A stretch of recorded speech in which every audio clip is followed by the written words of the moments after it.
墙上这么一搂，就收集了满满一袋蚊子。但这仅仅是孩子们的开胃菜，还说孩子们最爱吃的其实是苍蝇。接着他来到一个塑料桶前面，说这一桶就是孩子的主食。掀开盖子，那味道简直比奥利给还奥利给，绿头苍蝇漫天飞舞。大叔说这是10天前买的鸡肠子，在室外整整发酵了10天，就生成了这些苍蝇。那到底是什么样的孩子会喜欢吃这些东西？节目组跟着大叔来到一座大棚，大叔先把抓到的蚊子全部放了出来，瞬间就跳出来了上百只树蛙。原来他口中的孩子就是这些树蛙。树蛙的干饭时间到，一口一个，那是真香。随后大叔又把苍蝇放了出来，看得出来树蛙确实挺爱吃，口感比蚊子好多了，一口下去还会爆浆。大叔养了3个大棚的树蛙，一座大棚就有1000只，还都给他们取了名字。大叔说养树蛙纯粹是因为喜欢，自己把树蛙当成了孩子。树蛙也很喜欢大叔，只要大叔出现，树蛙就会跳到他身上，不一会儿身上就爬满了几十只。不仅如此，他在家里也养了一缸树蛙，就连吃饭也和树蛙一起。大叔说这样才有食欲。家人都不能理解大叔的爱好，尤其是儿子，和树蛙比起来，感觉自己不是亲生的。如果养宠物有段位的话，下面大爷的宠物更惊人。他把600斤的野猪当儿子养，会骑着野猪去买菜，速度还能调节，只要扭一下耳朵，想快就快，想慢就慢。他直接成了街上最靓的老头。大爷还会和野猪一起睡觉，野猪每天叫他起床，熟练的打开窗户，对着主人开始叫。大爷如果想赖床的话，他会反复开关窗户，发出噪音。看起来野猪应该是饿了，主人起身去厕所给野猪做早餐，刚做出来的就是热乎，野猪吃的一脸享受。大爷说野猪是爬山时意外捡到的，当时很小一只，很可爱，没想到它才3岁，身长就超过了1.9米，体重接近600斤。不过还好，野猪很温顺，能听懂人说话，可以和狗一样握手，甚至还会跳舞。大爷可以随时骑在它身上，不过被大爷骑久了，野猪也会调皮的想骑一下主人。大爷完全没有招架之力，被600斤的野猪压得死死的，差点压出了腰间盘突出。大爷每天都会带它遛弯，野猪很听话，过马路会跟着主人走天桥。路过一家猪肉店，它突然停了下来，奇怪，怎么闻到了妈妈的味道？它莫名感到有一股杀气，吓得它赶紧就溜。又路过一家年糕店，赖在店里不肯走，临走时忍不住想要下嘴，被大爷无情制止。但是年糕包装已被破坏，大爷也只好买下了年糕。野猪边吃还边低头感谢，毕竟是野猪嘛，大爷也会带它来山上遛弯。爬山过水根本不算什么，一到山上，野猪的本性就暴露了，到处拱来拱去，完事就会乖乖的跟着大爷回家，最后和大爷来个亲亲，就可以安心的睡觉了。不过要论宠物的稀有度，还得看下面这个。他把一块石头锁在了保险箱里，还说这石头价值1000万。接着揭开了一块布，出现了一块奇怪的石头。小朋友说这是恐龙蛋化石，说这个石头和树上的化石看起来一模一样。节目组还是不相信，他又拿出手机搜索恐龙化石照片，确实看起来很像。化石是在公寓空地上发现的，当时几个小朋友在挖土，就挖到了这个奇怪的石头。接着还咨询了体育老师，老师说以我的经验来说，好像是真的。那到底是不是恐龙蛋化石？我们带着石头找到专家，专家看了半天，说这些还真是恐龙蛋化石，因为石头表面有一层类似蛋壳，还说可能是草食类恐龙的蛋。小朋友越听越兴奋，问化石能值多少钱？专家说需要进一步确定化石的形成时间和地点，才能确定价值。那化石是怎样进入公寓的？物业说公寓建成于1993年，根本就弄不清化石从何而来。那会不会是有人丢失的？工作人员询问了公寓附近的人，有个大爷说是他丢的，很多年前买给孩子玩的，现在孩子都大了，没人玩就丢了。还说如果小朋友喜欢的话，可以留着。小朋友听到这个消息，激动的手舞足蹈，还说会好好收藏，努力学习，成为一名专业的地质学家。好了，我是预备关注我，每天一个名为行为大赏。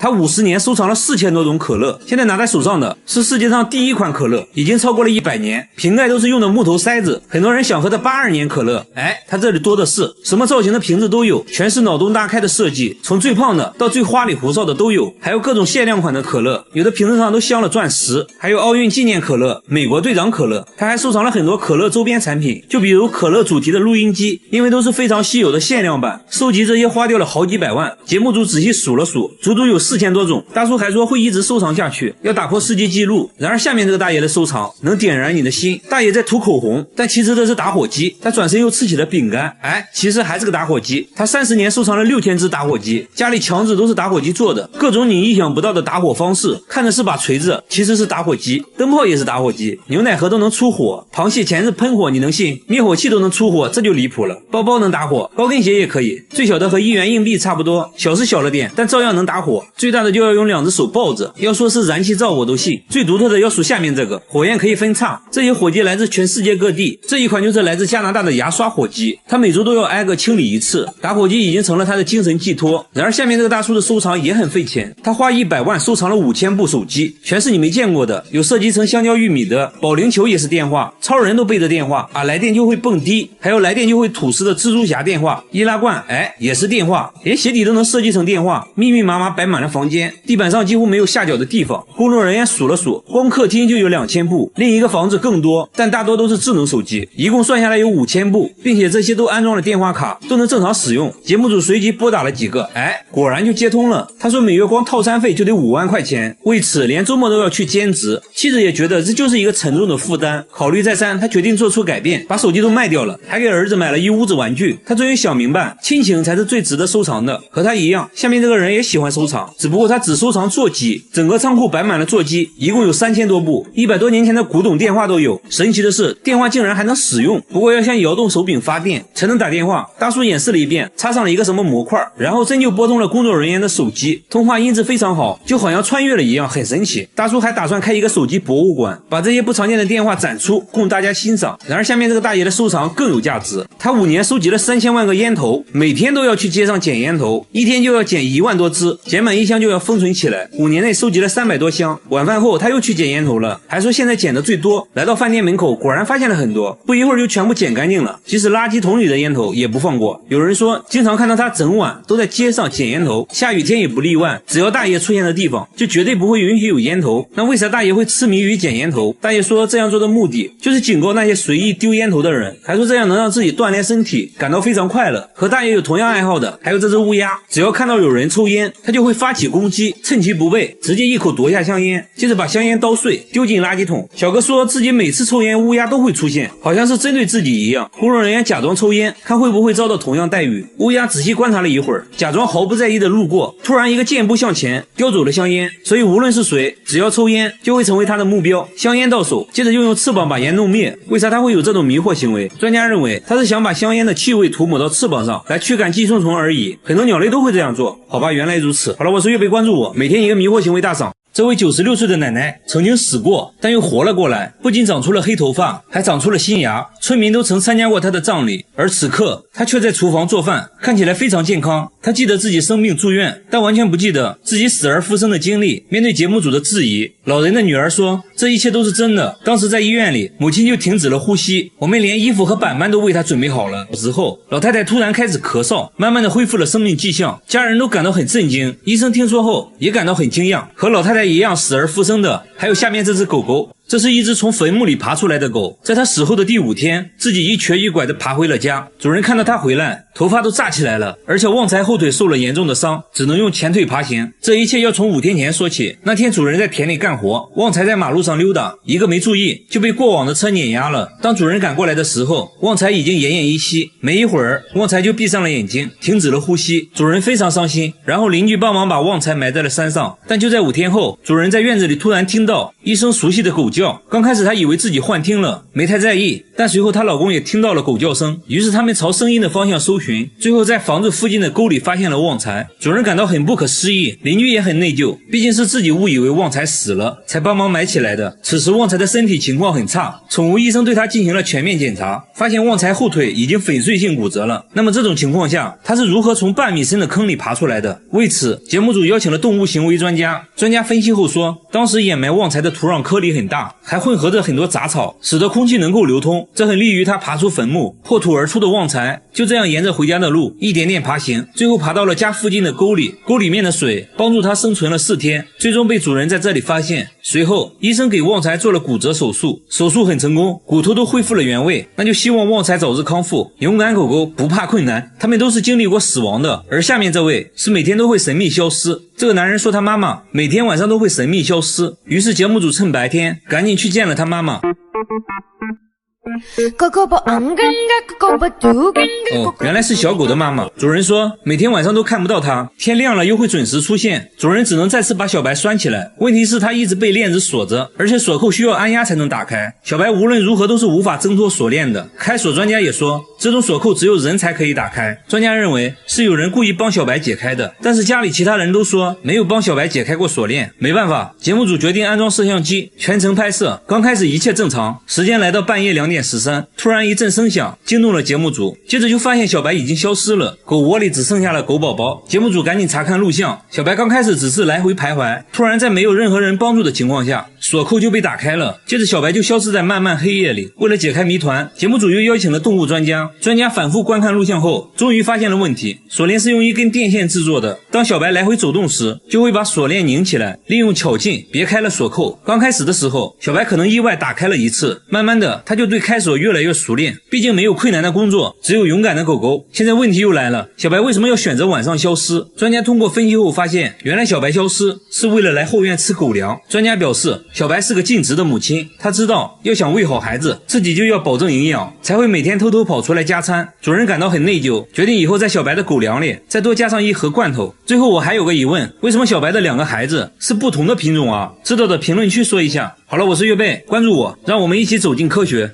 它天生就有2个胃，一次能吃100个肉夹馍，吃自助餐盘子都能堆到天花板。老板被狠狠上了一课，但这仅仅只是开胃菜。接着来到路边摊，又吃掉了10份烤冷面，这属于他的餐后甜点。这样下来一顿午餐就算吃完了。来到公司直接冲进了厕所，还说自己消化快，一天就要拉8次，放屁都比别人臭。每天都是上班、餐馆、厕所3点一线。下班后他来到一家烤肉店，先要了10斤五花肉垫垫肚子，烤到滋滋冒油，一次夹上3块，再放上1勺芥末，一口吞了下去。很快10斤肉就进肚子了，现在感觉有6分饱了。回家又做了1份辣酱拌饭，还加了1管芥末，说自己完全感觉不到辣。之所以这么能吃呢，是因为自己天生有2个胃。工作人员肯定不信啊，带他来到医院，医生也不信，从来没听说过有2个胃的人。接着给他做了胃镜检查，医生的表情逐渐严肃起来，看起来好像真的有2个胃。接着又推他照 CT， 观察他的消化过程。当他吃下东西，胃部很快凸出来一大块。医生说其实他没有2个胃，只是他长期暴饮暴食，胃被撑大了1倍而已。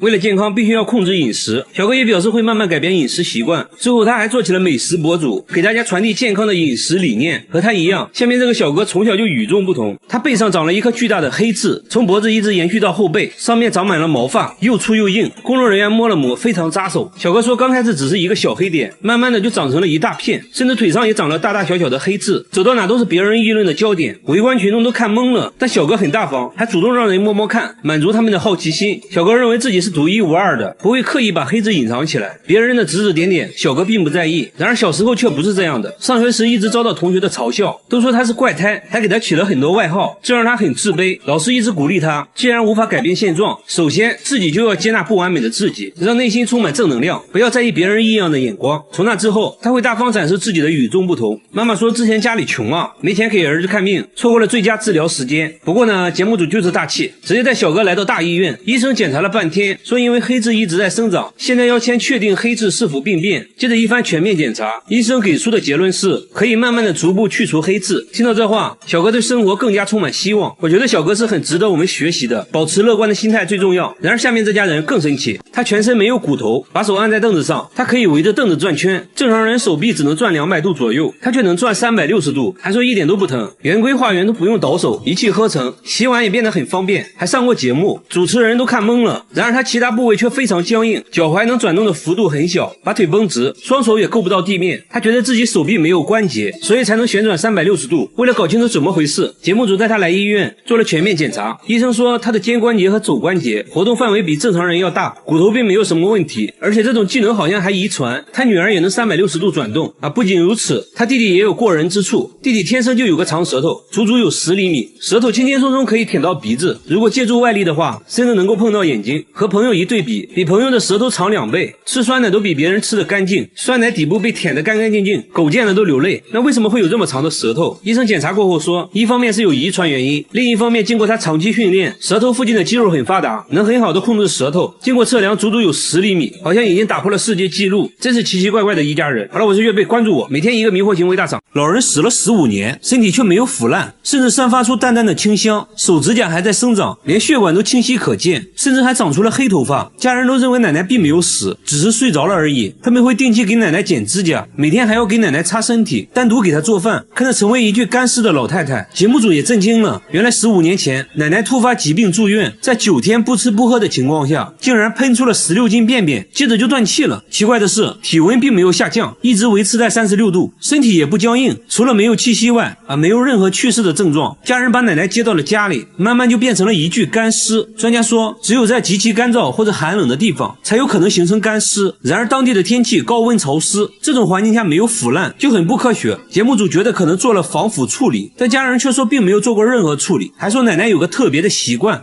那就是吃斋，一吃就坚持了50年，这有可能是奶奶肉身不腐的原因之一。奶奶的事在当地广为流传，很多人慕名而来，想要一睹真容，还觉得他家的井水有神奇的功效，都用瓶子接水喝。至于究竟是什么原因，专家也没有给出解释只能说真的很神奇。然而下面这面墙也很奇怪，他家的墙会哭，只要静静的听就能听到抽泣的声音，整整哭了10天。店主说有时用力敲2下，他又会稍微停一会儿，越到晚上哭声越大，搞得人心惶惶，顾客都被吓跑了。工作人员录下声音，找到了专家，对声音进行了波长分析，总之结论就是这声音明显是一种有生命的东西。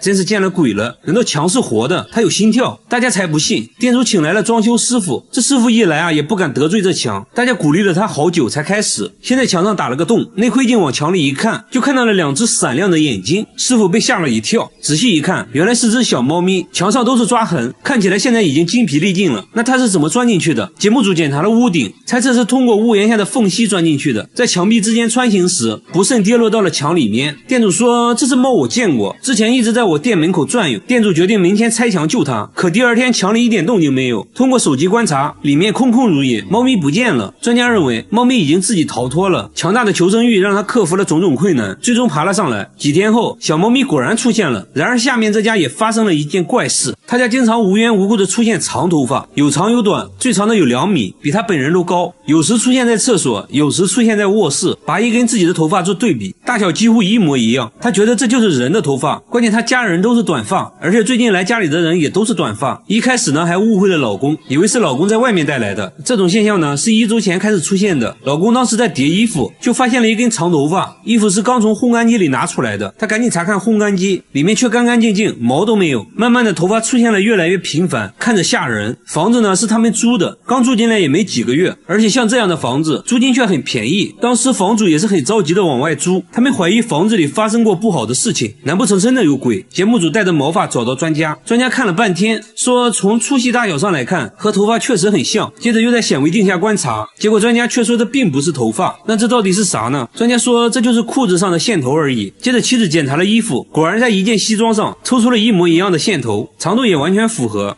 虚惊一场。好了，我是预备关注我，每天一个迷惑行为大赏。大妈脑袋里长了一块吸铁石，头上总会吸到曲别针之类的小东西，而且还不会掉，走到哪吸到哪。但脑袋看起来没有任何异常，而且最近经常无缘无故的头痛，疼得她满头大汗，去医院做了脑部 CT， 但机器一直叫个不停。医生刚开始还怀疑她戴了发卡，经过多次检查，医生也震惊了，她脑袋里还真的有一个12毫米的东西，边缘看起来很锋利，就镶嵌在头骨上，距离大脑不到1毫米，如果穿破头骨的话，那后果不堪设想。奇怪的是，头上并没有任何伤口，大妈也完全不记得这东西是怎么进入脑袋的。医生怀疑是小时候摔倒后，这东西就卡在了脑袋里，当时没注意，慢慢的伤口就愈合了。随后大妈被送进了手术室，经过漫长的等待，医生成功把这东西取了出来，在体内存在了30年，表面都已经生锈了。那到底是不是吸铁石呢？经过分析这东西和吸铁石成分很像。专家说，这种金属一般都是用作加热元器件，像吹风机了、取暖器里面都有这种东西，很难想象是怎么进入脑袋的。手术后大妈状况良好，再次进行 CT 扫描，机器也没有响。看着伴随了自己30年的吸铁石，大妈唏嘘不已。无独有偶，下面这个大爷脑袋里也有个东西。大爷脑袋里有一颗子弹，只要一思考，脑袋就会疼。子弹已经存在了40年，很多年前和朋友玩射击，被朋友不小心打到的，当时就做了手术，本以为子弹完整的取了出来，但由于最近剧烈头痛，去了医院，才发现脑袋里还有残留的碎片，专家都不敢相信他还活着。妻子很震惊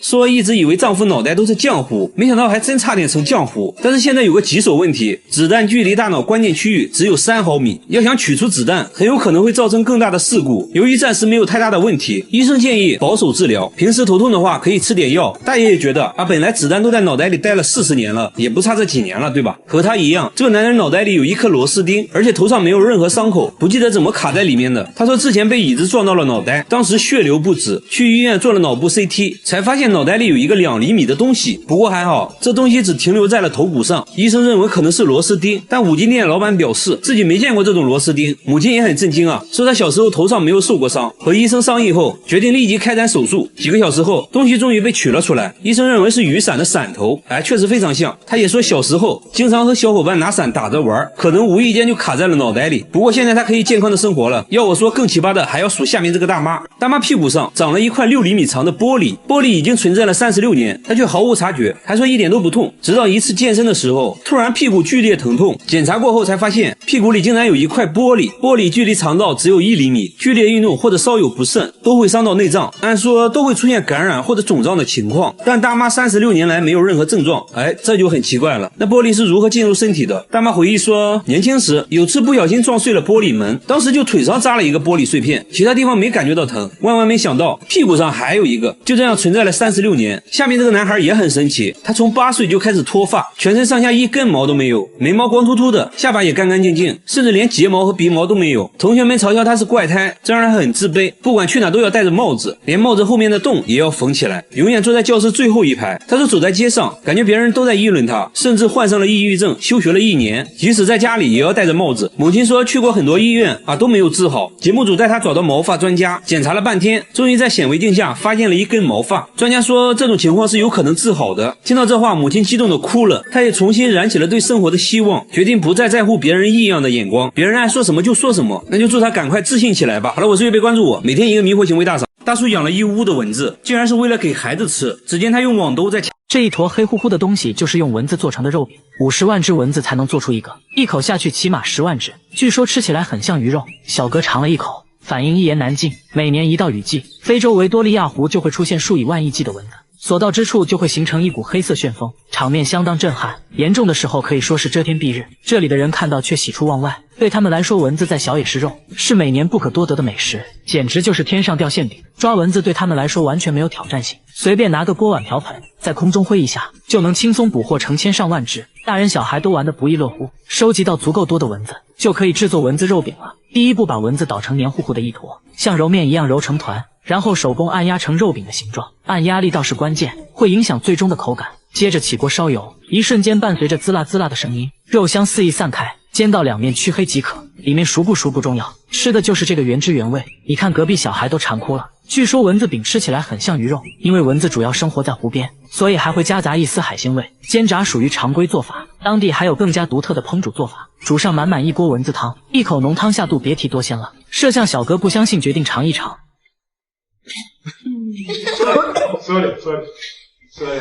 怎么说呢？吃起来回甘有点臭，不过在食物匮乏的非洲，蚊子饼确实给他们提供了大量蛋白质，这就是大自然对非洲人民最好的馈赠。酋长抓起一把泥土，根据土里蚂蚁的多少来寻找一种在这个季节才有的食物，这东西对他们来说比黄金还要珍贵，即使冒着九死一生的风险也要得到它。每次行动前还要进行一番奇怪的仪式，向丛林祈祷平安与成功。马上就要下雨了，必须立即采取行动。他们来到一棵参天大树前，他断定这棵树上就有他们要找的美食。这树足足有40米高，需要6个人才能抱过来，这是个不小的挑战，但为了族人，他依然决定爬上去，砍下一根藤条，用力拧成绳子，把自己和树干牢牢捆绑在一起，这是他唯一的保护措施。刚开始攀爬速度很快，6米长的藤条在他手中灵活摆动，很快就爬到了10几米。这时树干开始变得湿滑，他拿出斧头挖出一些洞，当成落脚点，这就是他不断向上的基石。爬到一半的时候，他突然停了下来，看起来应该是抽筋了。长时间的攀爬，他早已精疲力尽，现在进退两难，只能挂在半空缓一缓。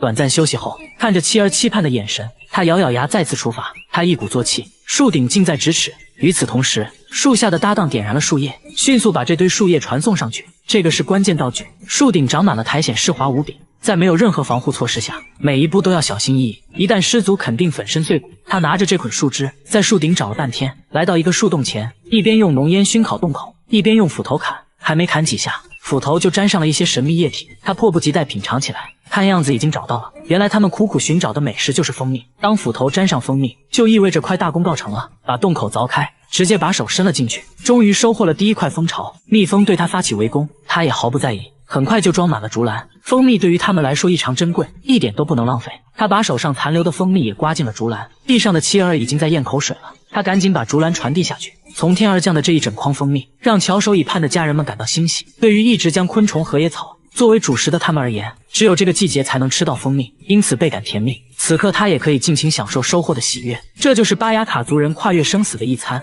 这是一种比鲱鱼罐头还要臭的食物，一般人闻一下就会吐，他们却爱到不行，平时都舍不得吃，只有招待客人的时候才会拿出来。记者尝了一口，反应非常真实。这种食物就是腌海雀。要制作这种美食，第一步先抓海雀。这个半山腰就有大量的海雀，一对父子穿着浅色衣服，埋伏在岩石中，等待合适的机会。他们的工具就是一张网，等海雀靠近，直接用大网一搂，就能轻松捕获一只，没一会就收获了上百只。现在海雀有了，要完成这道美食，还需要一张海豹皮。海雀不需要任何处理，直接带毛往海豹肚子里装，装满后再排出里面的空气，把海豹肚子缝合起来，缝合口均匀涂上海豹油脂，防止长蛆，然后把它埋在岩石下面，不留任何间隙。接下来经过6个月的发酵，就形成了著名的腌海雀。取出来可以看到，海雀保存得非常完整，看着很新鲜，不过味道实在令人上头。他们迫不及待地想要品尝。拿出来的海雀直接拔毛，从拔毛的轻松程度就可以判断海雀是否已经发酵成功。拔毛后对着屁股猛吸一口，把已经发酵腐化的内脏通通吸出来，一股浓汤下肚，咸味加腥味再加纳豆混合下水道的味道，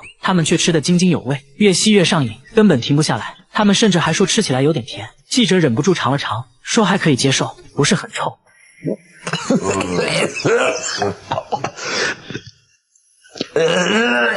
不过在缺少蔬菜的情况下，腌海雀确实给他们提供了大量蛋白质和维生素，这就是因纽特人独特的饮食习惯。22岁小伙每天在背包里装一袋沙子，走到哪都带着，家里米缸内也装满了沙子。吃饭时他从袋子里掏出来一些，抓上一大把就往嘴里塞，吃得一脸享受。这就是他今天的主食。吃完还张嘴让大家检查了一下，他说沙子吃起来口感很脆，还有点甜。怕大家不信，小伙还想让一旁的大叔试试，大叔也不含糊，抓起一把就要往嘴里塞，接着露出了关怀智障的眼神。妈的，这不神经病吗？小伙说每天带一袋沙子，是为了能随时随地给自己补充能量，一旦困了累了就要吃，吃上一口整个人都精神了。他没事就去工地吃自助餐，工地上的沙子新鲜可口，品类多量还大，这种红沙是最好吃的。不过今天吃起来感觉有股骚味，有点奇怪。他转头又来到另一堆沙子前，看起来好像是新品，还真没吃过，抓起一把先尝尝咸淡。总结下来，白沙比较咸，红沙比较甜，根据周围小动物的多少，味道也会有所变化。不过说起他吃沙子的原因，却很令人心酸。小时候他家里很穷，3天饿9顿的，饿得实在受不了了，就想着吃沙子来缓解。这一吃不要紧，意外打开了味觉新世界，就这样还吃上瘾了。大家千万不要模仿哦。大爷只是给挖掘机轮胎打个气，却引来一群人围观，都不可思议地看着他。只因大爷有个绝活，用嘴给轮胎充气，竟然比打气筒还好用。家里的暖水袋被他当成气球吹，几下就能吹爆。他平时就用肺活量检验暖水袋质量，被他吹爆的暖水袋不计其数。平时出门都随身带着一个橡胶软管，看见没气的车子，他插上管子就是一阵吹。大爷只有一个信念，只要有他在的地方，绝对不允许没气的情况。大爷说这都不算什么，还有更厉害的，他可以给卡车轮胎充气。大家决定做个实验，一边用打气筒，一边大爷用嘴吹，看谁能把轮胎吹爆。比赛开始，大爷这边轮胎肉眼可见的变大，一旁7个成年人轮番用打气筒，但轮胎的鼓起程度还不如大爷用嘴吹得快。5分钟后，大爷已经把轮胎吹得硬邦邦，一旁的轮胎却还是扁扁的。很明显大爷赢了，但他却并不满意，说要升级挑战，把一个铁架子放在轮胎上，上面又站了20个小伙子。他要在负重的情况下把轮胎吹爆，但不得不说，咱们中国的轮胎质量属实不错。大爷吹了10分钟，硬是没吹爆。大爷倒也没太往心里去，表示不会停止挑战自己。这不，今天他就想要挑战极限，吹挖掘机轮胎。很快就引来一群人围观，大家都觉得不可能成功，大爷却气定神闲，坐着吹了几下，轮胎竟然纹丝不动。很明显，这次挑战确实不一般。只见他站起来半蹲马步，稳扎稳打的吹，轮胎终于有了点起色。毕竟是挖掘机轮胎，吹到一半的时候最困难，几口下去轮胎也没啥变化。大家不停给他加油打气，大爷擦了擦汗，接着青筋暴起一阵猛吹，终于把轮胎吹了起来。大爷一脸傲娇地说，自己才66岁，还能再吹他个10年，只要有我在的地方就不允许出现打气筒。大姐每天洗澡必须穿着自制的铠甲，洗一半的时候就要站在马桶上，说这样做是为了保命。家里堆满了各种杂物，在家只能爬行，所有东西都用塑料袋包着，屋顶也蒙上了大片的塑料，边边角角还包上了锡纸。大家都非常不理解，跟他来到卧室，大姐终于放松下来，摘掉了帽子，这才发现帽子是用区别针做成的，看起来足足有几万个，戴起来非常重。大姐就这样戴着帽子生活了10年，她到底在躲避着什么呢？大家建议她脱掉铠甲生活，大姐显得非常担心，犹豫再三决定脱下来试试。没过1分钟，她突然把头埋在毯子里，显得非常焦虑，说自己疼得受不了了。接着快速穿上了铠甲，这才慢慢平静下来。大姐解释说自己能感受到电磁波，房子里充满了电磁波，微弱的电磁波就会对自己造成伤害。她所做的一切都是为了屏蔽电磁波。可奇怪的是，大家并没有感受到什么电磁波，用专业仪器一测，辐射量远低于安全标准，也就是说，这微弱的电磁波并不会对人体产生伤害。大姐非常不解，因为自己确实能感受到电磁波的伤害，这其实就没啥好说的了，直接看心理医生吧。沟通下来才知道，在她年轻的时候，被一个陌生男人跟踪长达半年，会在半夜敲她的门，还经常给她发骚扰信息，感觉自己时刻都在被监视。从那之后，她变得敏感多疑，以至于都能感受到手机发出的辐射。她以为随着时间的流逝，自己会慢慢好起来，没想到却变得越来越严重。医生建议大姐要直面内心的恐惧，即使暂时无法克服，也要学会和恐惧共存，学会接纳自己，慢慢就会好起来的。这是一种长在树上的酒，为了采集这种酒，很多人冒着生命危险，仅靠一根绳子穿梭在高大的树木之间。小哥浅尝几口，味道一言难尽。这种酒就是棕榈汁，采集用到的工具就是一把刀和一个装酒的容器，顺着用椰子壳绑定的节点，一点点往上爬。来到树冠后，将棕榈树花序头部切开，把罐子套在花序顶端，来回敲打几下，用来刺激汁液分泌。敲击手法和力度会影响流出汁液的多少。几个小时后就能收集到少量的棕榈汁。为了能快速收集到棕榈汁，他们不会爬上爬下，而是把棕榈树用绳子链接起来。采完一棵树，顺着绳子就来到了下一棵，要装满1桶棕榈汁。他们一次至少要采集10棵树，一天就要采集2次，把刚采集的棕榈汁经过过滤，等它自然发酵，放几小时就成了棕榈酒。闻起来有一种很淡的酒味，喝起来酸酸的，好处就是很利尿，因为棕榈汁含有糖分，所以也可以用来熬糖。把收集到的棕榈酒过滤一遍，在路边等着收酒的小贩上门。这种酒非常抢手，一手交钱一手交货，今天的付出得到了回报，这就是斯里兰卡菜酒人的生活。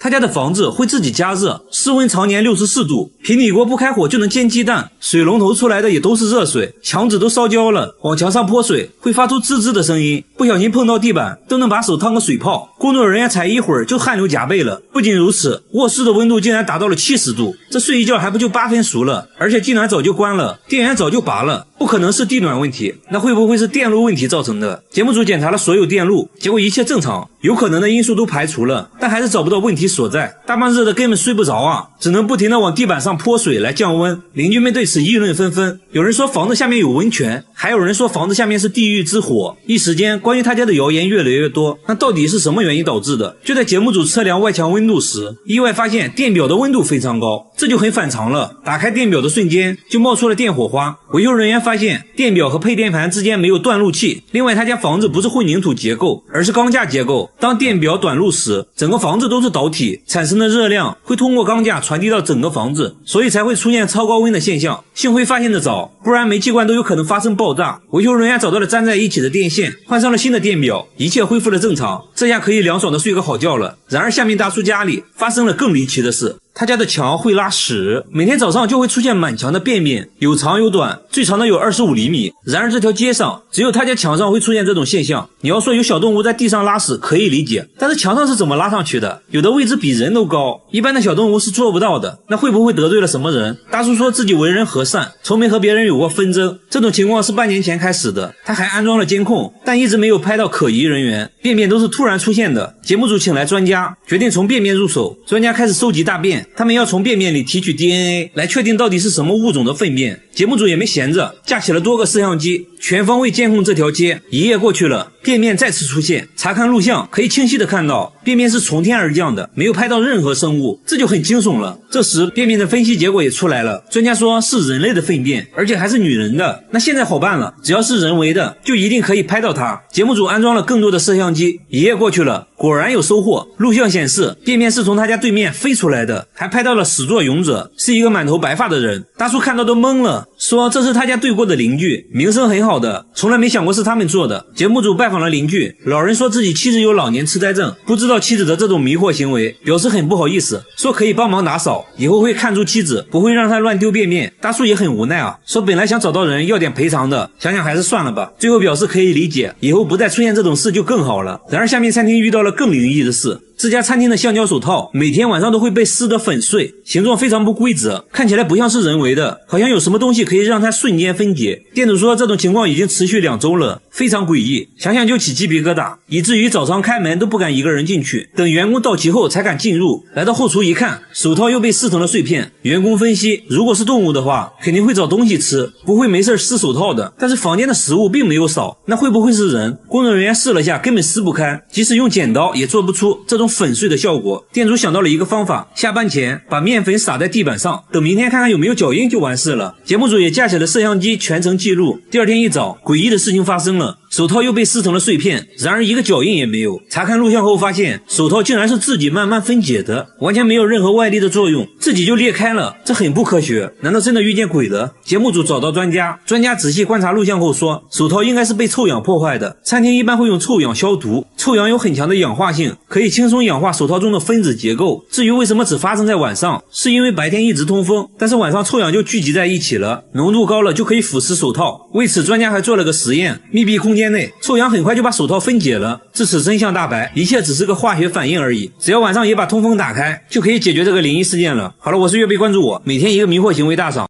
他有个大豪宅，却天天住在厕所里，睡觉在厕所，吃饭也在厕所，掀开垫子下面全是尿，还说厕所味道清新自然，厕所门时刻紧闭着，好像在躲着什么东西。他说只要离开厕所就会头晕目眩，全身酸痛，不得不离开的话就要全程戴口罩。去客厅那都算是旅游了，还会给客厅喷一种神秘的液体。白天大妈很反常的出门了，她来医院看望丈夫10年前得了中风，就一直住在医院，一见面丈夫就哭了，说到底是怎么回事。这时大妈说她房子有毒，还说是邻居往她家放的毒气，之前和邻居吵过架，所以就往她家放毒气，让她无法安心睡觉。为了防止毒气扩散，她封死了家中的各个缝隙，还安装了多个监控摄像头，因为厕所的气味最小，就成了她的庇护所。虽然大妈说的证据确凿，但节目组却什么都闻不到，用专业仪器检测后没有发现任何异味，甲醛也没有超标。节目组拜访了邻居家，也不像大妈说的那样，大妈之前还报过警，警察也检查过邻居的房子，没有任何异常。很明显这一切都是大妈自己想象的。精神科医生表示，丈夫住院后她不得不独自生活，产生了严重的焦虑和孤独感，可能就慢慢产生幻觉了。医生说大妈需要人陪就会慢慢好起来。走进科学节目组变成走访问问节目组，陪大妈聊天，给大妈按摩，还一起在厕所吃饭。几天过去了，大妈突然从厕所出来了，她开始正常的做饭，口罩也摘掉了，给工作人员做了一桌子好吃的，说现在已经闻不到任何异味了。大妈终于走了出来，看到没对象的赶紧找个吧，不然老了真的会很孤独的。和大妈一样，下面这个大姐的情况也不容乐观。大姐每天穿着用2万个曲别针做的衣服，衣服重达50斤，就这样在家里穿了10年，家里堆满了各种杂物，在家只能爬行，所有东西都被装在塑料袋中，甚至天花板都用塑料袋覆盖着，窗户也被封上了，洗澡也不脱衣服。只见她洗着洗着，突然站在了马桶上，她竟说不得不这样做，她究竟在躲避着什么？大姐说家里有电磁波辐射，让自己非常痛苦，她认为曲别针可以屏蔽辐射，才用曲别针做了这件盔甲。为了验证她的说法，节目组请来专家测量房子的辐射量，结果房子几乎没有任何辐射。工作人员建议她脱掉铠甲，大姐犹豫再三，决定试一下。没过1分钟，她突然把头埋进了被子里，表现得很焦虑，还说自己疼得受不了了。接着又开始穿铠甲，穿完大姐长舒一口气。节目组找来了心理医生，一番交流下来，大姐突然哭了起来，缓缓说出了藏在心中的秘密。在她年轻的时候，被一个陌生男人跟踪了长达半年，她搬过好几次家，都会被找到，会在半夜敲她的门，还经常给自己发骚扰短信，换手机号也没有用，感觉自己时刻都在被监视。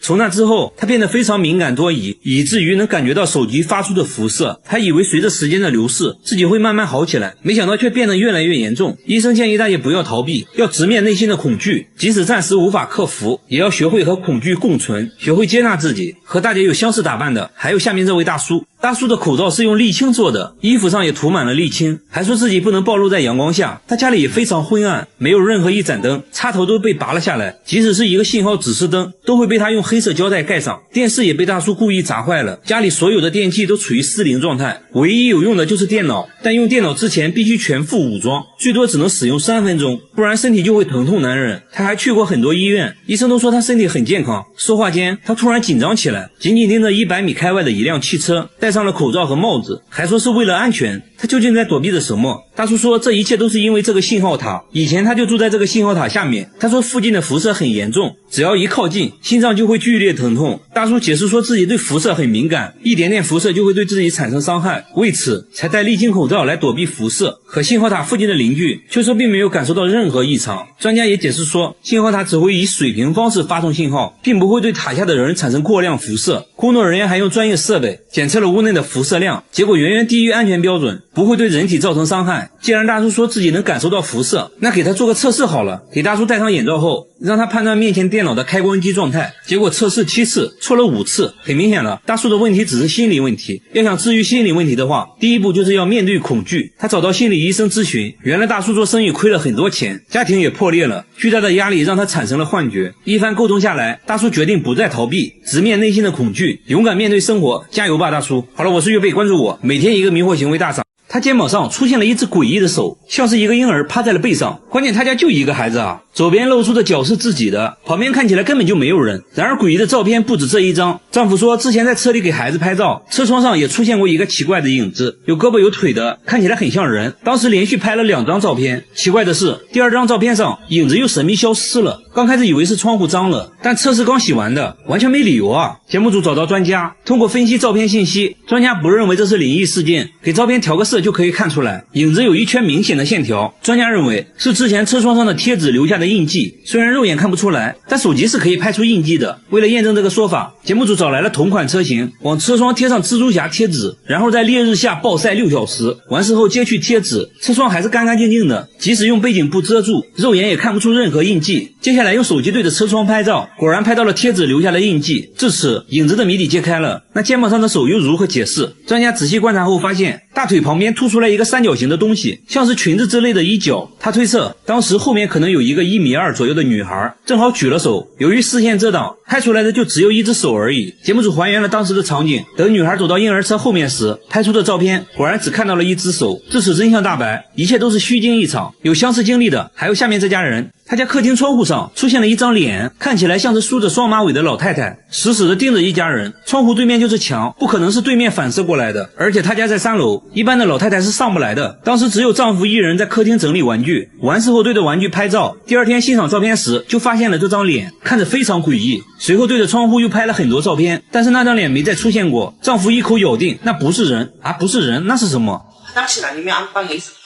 专家分析后确认了照片的真实性，考虑到房子的周围环境，专家认为是屋内某个东西反射在了窗户上。仔细观察后，在出现脸的位置找到了凳子的影子。妻子说之前确实会把衣服挂在凳子上，专家表示应该是衣服的褶皱正好反射在了窗户上，才形成了脸的轮廓。接下来还原现场，把相机架在当时拍照的位置，在椅子上挂好衣服，弄出人脸的轮廓，然后拍出的照片中确实有类似脸的东西出现了。专家把衣服弄出更多褶皱，反复调整，终于5个小时后拍出了和之前一模一样的人脸，都是一种巧合而已。然而更诡异的还在下面，每到深夜，村里山坡上就会出现一张脸，脸部轮廓非常清晰，就这样一直盯着整个村子。村里老人说，山坡之前就是墓地，到现在还有好几座坟墓，已经不知道主人是谁了。村里另一位大妈也说，在她小时候，山坡上还发生过一起惨案，一家3口惨遭灭门。一时间关于这张脸的说法越来越多，听起来也是越来越灵异。节目组架起了摄像机全程记录，想要一探究竟。天渐渐黑了下来，那张脸也慢慢浮现了，看起来有鼻子有眼的，像是一个男人的脸。村民议论纷纷，有人说是来寻仇的，有人说是来索命的，反正大家都很恐惧。节目组的摄像师超勇的好不好？他决定到山坡上近距离观察，当他拨动一下树枝，这张怪脸的形状竟发生了改变。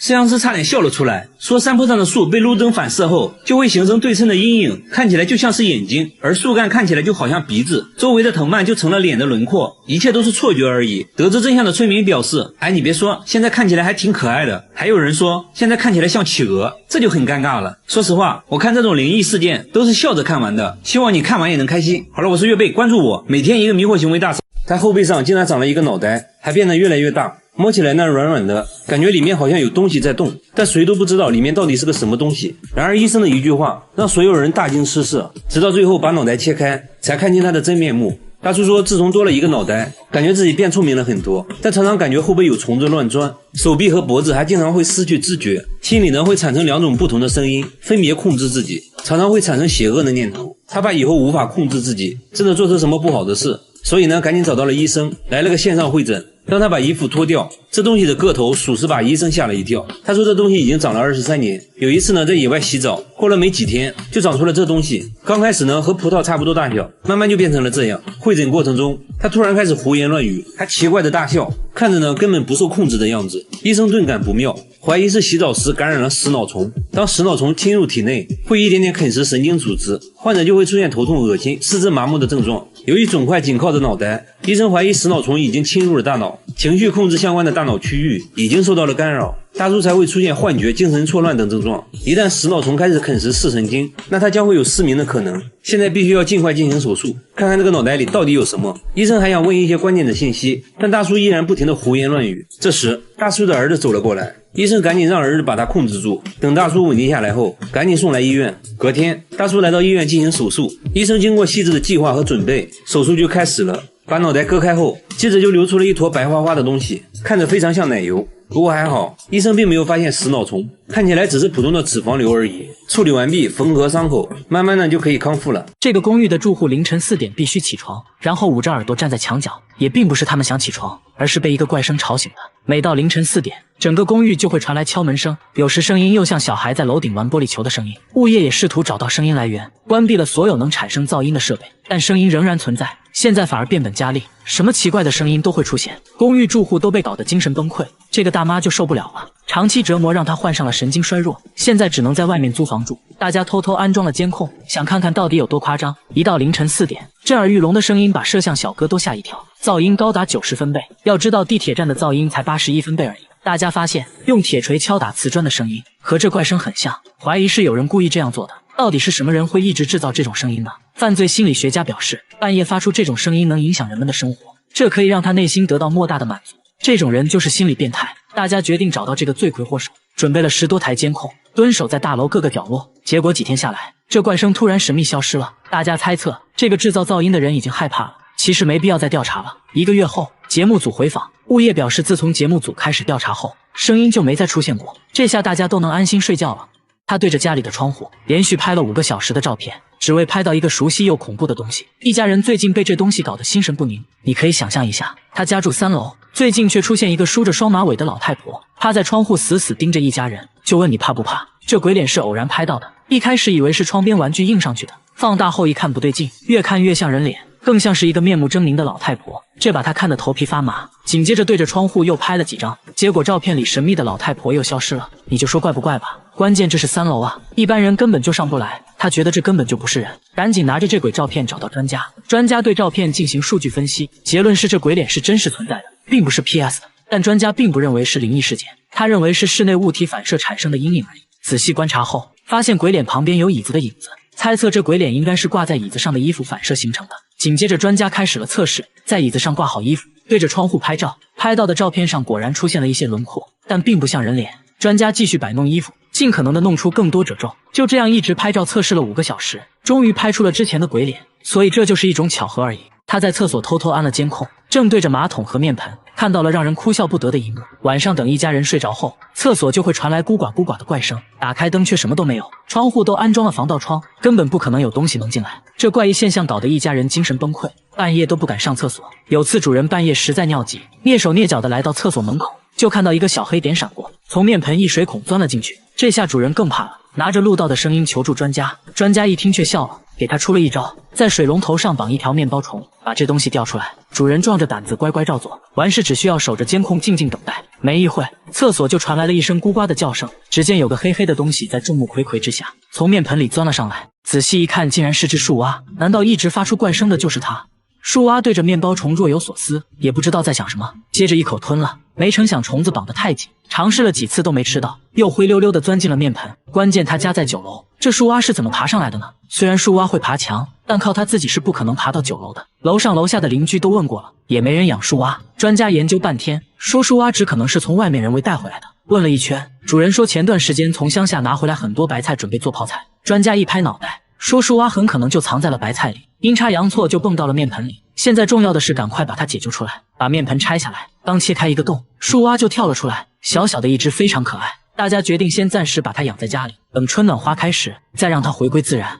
他们对着大妈的胸部 X 光片议论纷纷，都感觉不可思议，因为 X 光片显示大妈胸口竟然有根5厘米长的针，距离心脏只有1毫米。拿金属探测仪在大妈胸口一扫，仪器就会发出哔哔哔的声音。这针已经在体内存在10多年了，最近体检才发现，关于这针是怎么进入体内的，大家众说纷纭。有人说是吃东西误吞下去的，但这个说法很快就被医生否定了。通过食道很难到达现在的位置。另一个大叔说，也许是大妈做完针线活后睡着了，翻身过程中针就刺入了体内。医生说这种假设是最有可能发生的，因为胸前的软骨很容易就会被刺穿。现在针距离心脏只有1毫米，剧烈运动或者稍有不慎都可能危及生命。现在最重要的是赶紧把针取出来。在进行了全面检查后，医生表示手术过程中很有可能会发生紧急情况。医院在做好万全准备后，大妈被送进了手术室。针和静脉看起来很相似，因此很难区分。为了避免触及肺部和心脏，手术不能出现一丁点的失误。不过还好，经过漫长等待，医生成功把针取了出来，已经变得锈迹斑斑。术后大妈状况良好，看着伴随了自己10多年的针，大妈唏嘘不已。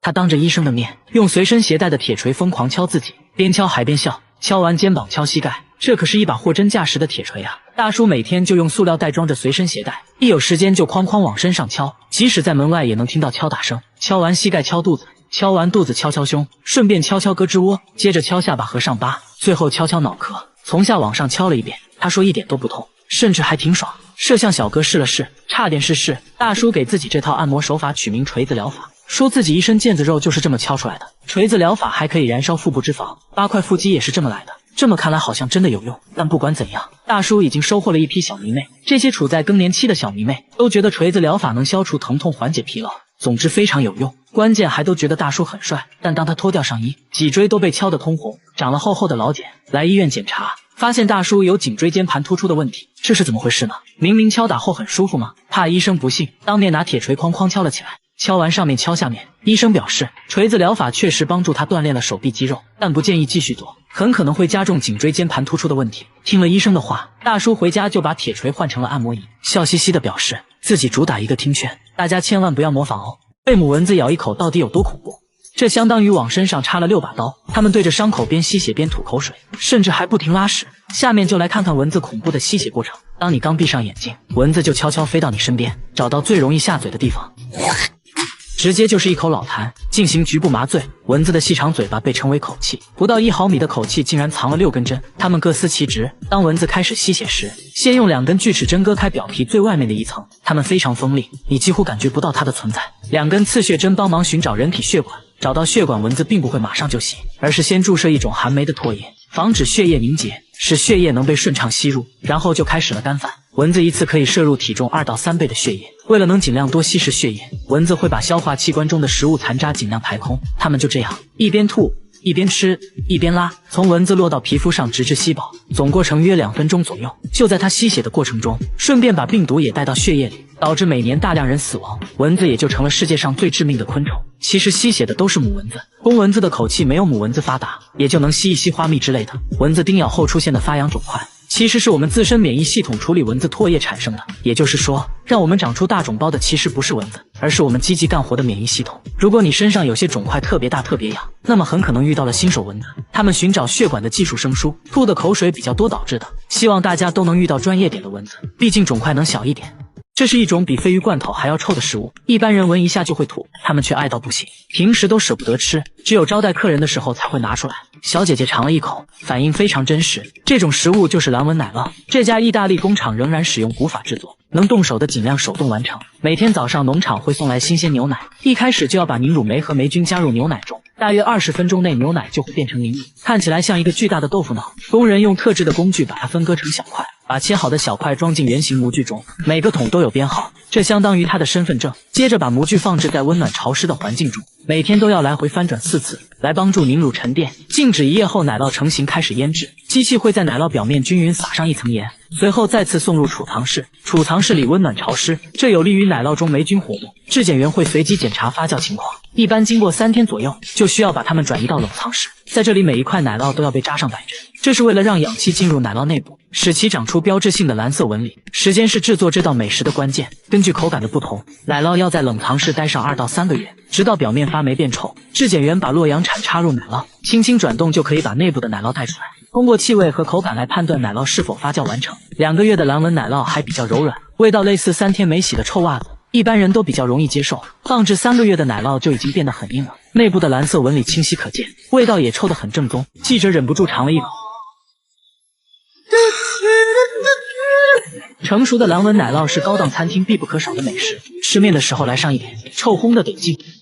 发情期的功效到底有多可怕？他们要给这只600斤的鳄鱼拔牙，一个牙洞里竟拔出了9颗，牙龈已经严重溃烂。医生为它进行紧急手术，却发现了一个更惊人的秘密。拔牙第一步，先把鳄鱼弄到岸上，饲养员拿一只鸡当诱饵，很快鳄鱼就上钩了，被一点点引诱上来。饲养员用木棍安抚它的情绪，鳄鱼貌似很舒服地张开了嘴，可以看到门牙的位置出现了一个黑洞，感觉蛀牙还是很严重的，需要紧急治疗。饲养员用绳子绑住鳄鱼的伤疤，准备给它来一针镇定剂。鳄鱼变得非常暴躁，毕竟有4米长，力量非常惊人。为了安全，大家又套上了另一个绳子。但就在这时，鳄鱼突然使出绝招——死亡翻滚。它每翻滚一次，就会被绳子多缠一圈。为了防止它把自己缠死，饲养员趁它不注意，用一块毛毯遮住了它的眼睛。大家一拥而上，使出全身力气，才把这600斤的鳄鱼控制住。接着给它注射了满满1管镇定剂，但镇定剂对它好像不起作用，鳄鱼还是不停挣扎。大家赶紧又补了一针，这次终于生效了。鳄鱼一动不动，众人合力把600斤的鳄鱼抬上担架，撬开嘴巴塞入了一根棍子，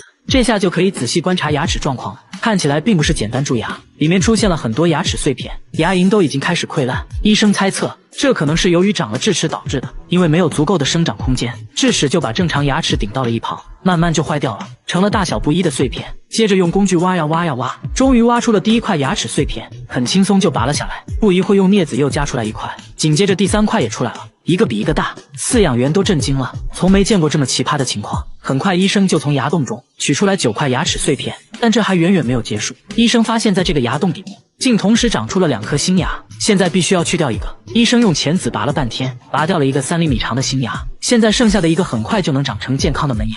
最后用药水对内部反复清洗和消毒，就完成了治疗。鳄鱼也慢慢苏醒过来，大家给它松绑。重获自由的鳄鱼好像知道了怎么回事，并没有攻击任何人，慢悠悠地爬进水里，直接钻进了男朋友的怀抱。医生懵了，没想到最后还吃了一嘴狗粮。这个大爷30年吃了40万颗糖，这绝对是你见过最爱吃糖的大爷。只见他夹起一片泡菜，两面都蘸上白糖，接着塞进了嘴里，荷包蛋上也要来上满满1勺白糖，就连吃炸酱面他都要加入1包白糖，搅拌搅拌就开始享用美食了。这种神仙吃法震撼周围人一整年。他见人第一件事就是分享糖果，这是他认为最热情的方式。他嘴里随时随地都含着糖果，一天就要吃60颗糖，口袋里也装满了糖，除了睡觉基本上都在吃糖。又到饭点了，大爷打开糖罐子，把满满1勺白糖加在米饭里，做了个白糖拌饭，这个我觉得还是能接受的，我小时候就是这样吃米饭的。然而接下来的操作就比较奇葩了，他夹起一片泡菜，蘸上一点白糖，接着就送进了嘴里。这还没完，荷包蛋上也要来上满满1勺白糖，这个我就接受不了了。饭后大爷还得来一杯糖水消消食，然后1勺2勺8勺，他一共加了9勺白糖，倒上一点点水，搅拌一下，一饮而尽。就这种喝法，他每天都要喝5杯，算下来1周就要吃掉6斤白糖，还有400块糖果，这属实已经在人体承受范围之外了。这样吃糖牙齿能受得了吗？大爷轻蔑一笑，说开什么玩笑，我没有牙，我10年前就用上假牙了，反正不是自己的牙，想怎么吃就怎么吃，嘿嘿。他是从什么时候开始吃糖的？原来30年前他的身体出现了问题，不得不戒掉了烟酒，于是找到了糖果作为替代品。好消息是他的身体慢慢恢复了健康，坏消息是他得了不吃糖就难受的病。说起来也是搞笑，大爷虽然吃了大量的糖，但得糖尿病的却是他从不吃糖的妻子。大爷每天都会锻炼1小时，他认为自己的身体很好，但是他真的健康吗？节目组带他来到医院，一番检查过后，医生说虽然你暂时没有糖尿病，但是你有高血压，还是建议赶快戒掉糖，这样才能保持健康。最后大爷表示，为了健康自己会尽量少吃糖的。老爷子这种情况算比较好的了，下面这个男人就比较严重了。这个男人从出生就喝可乐，33年滴水未进。只见他打开一瓶1.5升的汽水，不到5秒钟瓶子就见了底。吃饭的时候他先倒上了3碗不同颜色的汽水，这几碗汽水就是他的主食，那一点点米饭只是他的配菜而已。吃一口米饭就要喝1碗汽水，他一天要喝3瓶1.5升的汽水，已经连续喝了33年，瓶子连起来都可以绕操场30多圈。随之而来的就是不断上升的体重。不仅如此，他的牙齿也被汽水腐蚀坏了，还得了关节炎，为此他不得不每天吃药，一把药物塞进嘴里。接着就奇葩了，他竟然用汽水送服，他为什么不喝水呢？他却说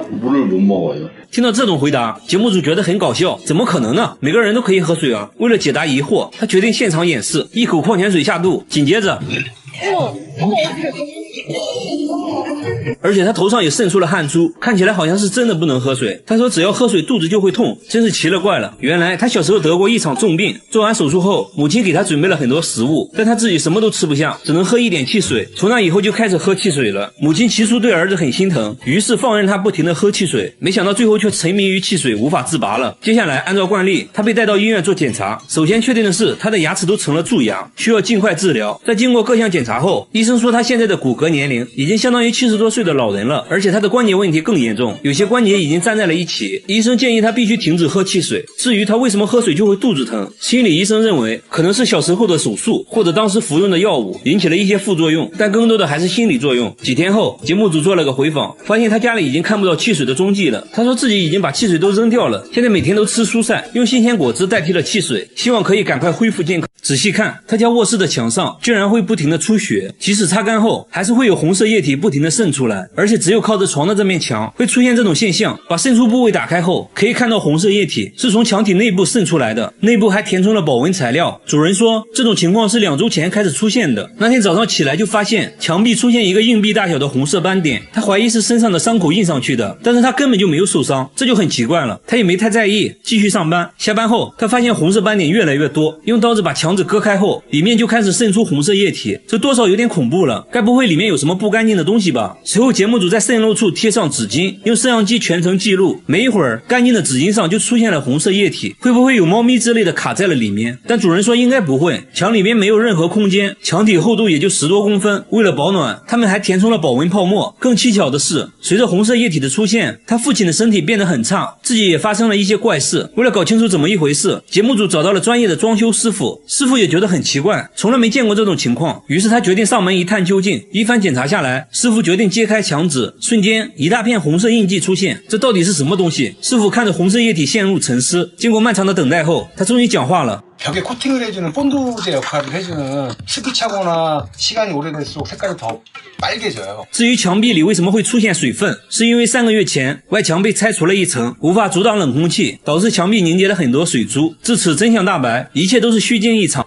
好的。同样遭遇灵异事件的还有下面这位大叔，他每次开车来到这个路口，后备箱就会不受控制的自动打开，就好像有什么东西要上车一样。这不，大哥拉着节目组刚来到这里，后面突然就传来声音，后备箱又自动打开了。 即便手动关闭，他还是会当着大家的面自动打开，完全不给面子。但是除了这个路口以外，车子都是正常的，后备箱也不会自动打开，而且其他经过这个路口的车也没有发生这种情况，只有大哥的车会这样。即使在白天，只要经过这里，后备箱就会无缘无故的打开。大哥怀疑这个路口之前出过事故，有一些脏东西看上了自己的车。大哥越说越害怕，于是和节目组约定白天再研究。第二天，工作人员直接钻进了后备箱，拿着摄像机想要记录一下后备箱是如何自动打开的。一切准备就位，大哥开着车就来到这个路口，录像显示后备箱在没有任何外力的作用下又自动打开了，摄像小哥也没有发现任何异常。那现在只能使用排除法了。开车来到路边的汽修店，师傅仔细检查了后备箱的机械锁，也没有发现任何问题。那会不会是这个车型的设计缺陷呢？节目组又找来了同款车型，开车来到这个路口，一切正常，后备箱没有任何反应。没办法，最后节目组找到了 4S 店，师傅对车辆检查后发现车辆之前安装了后备箱遥控锁，问题可能就出在遥控锁上。师傅说，如果路口附近的设备频率和你遥控钥匙频率一样的话，等你开车经过就会出现后备箱被打开的情况。现在要做的就是找到附近具有相同频率的设备，随后发现相同频率的信号就是从路口的商店传出来的，而这个设备正是商店的感应门铃。节目组拿着设备想要测试一下，结果却并不能打开后备箱。原来只有相同的频率也不行，还需要频率的密码和车辆遥控器密码一样才可以。也就是说，这个路口肯定存在一个频率和密码都和车辆遥控器一样的设备，所以每次经过这里，后备箱就会自动被打开。至此真相大白，大哥决定更换遥控器密码，以后就可以安心的经过路口了。好了，我是月贝，关注我，每天一个迷惑行为大赏。他拿着一片白菜叶，对着洗洁精连按了3次，然后把挤出来的洗洁精小心翼翼地包在白菜叶里，直接塞进了嘴里。节目组的人都看呆了，但这只是他的开胃菜而已。随后他又挤出来一勺洗洁精，他又要干什么？只见他把一勺洗洁精都加入鱼汤里，搅拌搅拌，那小味滋一下就上来了，直接开灶。这个吃完真的能吐泡泡啊！节目组想尝试一下，然后就一胃口大金杯拉满所以他为什么要吃洗洁精？奶奶说他不能吃肉之类的高脂肪食物，如果要吃的话，就必须先吃洗洁精，清洁一下油脂。我是服了，这都是什么脑血栓想法啊！不过话说回来，吃洗洁精对他的身体真的没伤害吗？洗洁精厂家表示，如果误食洗洁精的话，轻则住院，重则开席，连肖恩都救不了你。这时，奶奶缓缓说出一个令人心酸的故事。奶奶年轻的时候工作繁忙，得了胃病，根本没时间去医院。偶然间，她不小心吃下了洗洁精，没想到啊，竟然缓解了胃部疼痛，于是就开始一直吃洗洁精了。接下来正常流程，她被节目组带到医院做检查。经过一系列的检查后，医生表情凝重，由于长期吃洗洁精，她的肠胃功能已经受到了严重损伤，医生建议必须停止吃洗洁精。奶奶听后表情也凝重起来，那我以后还怎么吃肉啊？医生说可以通过药物来缓解症状。随后奶奶从药店买了药，信誓旦旦的保证说以后不会再吃洗洁精了。2周后，节目组去奶奶家做回访，想看看她身体恢复的怎么样。万万没想到，奶奶真的恢复了吃洗洁精。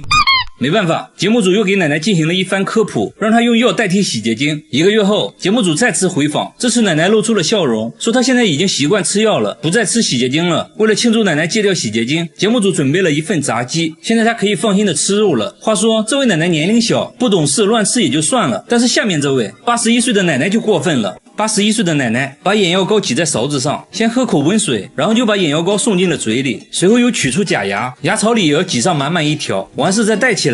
奶奶说这种感觉非常 gay， 她是不是对眼药膏有什么误解啊？看了这种奇葩操作后，节目组好奇地问她，你拿眼药膏还会做什么？奶奶说，眼药膏嘛，除了不用在眼睛上，哪里都能用啊，比如脖子酸痛了就可以抹上一点，活血化瘀，疏通经脉，而且脚上也可以用，治脚气一绝，今天涂明天好。不仅如此，眼药膏在手，奶奶都不需要唇膏和护手霜，实在是居家旅行必备良药。她这样使用眼药膏已经10年了。节目组问她吃眼药膏是种什么体验，她说入口绵柔，回味甘甜，总结来说就是不好吃。又到饭点了，奶奶把眼药膏挤在假牙上，她说这样的话就可以啃得动骨头，不然连米饭都咬不动。奶奶吃着吃着又开始吃眼药膏了，她孙子的表情可以说明一切。她说眼药膏可以帮助她消化，原来她一直都有肠胃消化方面的问题，也吃过一些健胃消食片，但是有严重的副作用。有一天她突发奇想尝了一下眼药膏，结果感觉非常 gay， 于是就这样一直吃了起来。家人都很担心奶奶的身体健康，都劝她不要再吃眼药膏了，否则只能等吃席了。奶奶却说，你们试试嘛，真的管用。最后没办法，奶奶被家人带到医院做检查。一番检查下来，医生明确说道，眼药膏不是万能的，不仅不能帮助她，我们还发现眼药膏引发了食道炎，所以必须停止吃眼药膏。听到这些后，老太太终于决定不会再吃眼药膏了。要说吃眼药膏比较奇葩的话，下面这个奶奶表示不服。70岁的奶奶打开一罐可乐，一口气全部喝掉，然后满意的打个嗝，这是她最享受的时刻。她说可乐是她的灵丹妙药，生病的时候喝可乐，织毛衣的时候腰酸背痛喝可乐，唱歌唱累了也会喝可乐。采访人员说，最近一直熬夜剪片子，感觉很累。奶奶却说，那赶紧整一瓶可乐呀，困了累了喝可乐嘛。她家里到处都塞满了可乐，像这样的罐装可乐，她每天都要喝10罐。40年里，她喝了15罐可乐，这相当于一个游泳池的量。她太爱喝可乐了，即使不吃饭也要喝可乐，喝完可乐横扫饥饿，然后满意的打上一个嗝。但是她也是有原则的，那就是只喝常温可乐。她在被子里摸索了一下，就掏出了一罐可乐，说自己喜欢打嗝，只有常温可乐可以使自己打嗝，所以她的可乐从来不放冰箱里。节目组想测试一下，是不是冰可乐真的不会打嗝。奶奶也很配合，一口气干了冰可乐。喝完后，奶奶连连摇头，说这感觉不对。然后奶奶又喝了一罐常温可乐，然后那么她是从什么时候开始喝可乐的？原来40年前，丈夫和2个孩子意外去世，这对她打击很大。在那段痛苦的日子里，是可乐给她的生活带来了一丝安慰。喝了40年的可乐，那么她身体状况还好吗？她被节目组带到医院进行全面检查，医生发现她患有严重的胃溃疡，很多溃疡面都是反复发作。听到诊断结果后，奶奶不禁担忧起来。医生说不用过分担心，只要积极接受治疗，戒掉可乐就会慢慢康复的。最后她和节目组拉钩保证，以后会慢慢戒掉可乐的。那就祝他早日康复吧。好了，我是岳贝，关注我，每天一个迷惑行为大赏。男人被100万个彩虹豆淹没，只有找到一颗爱慕豆，才能获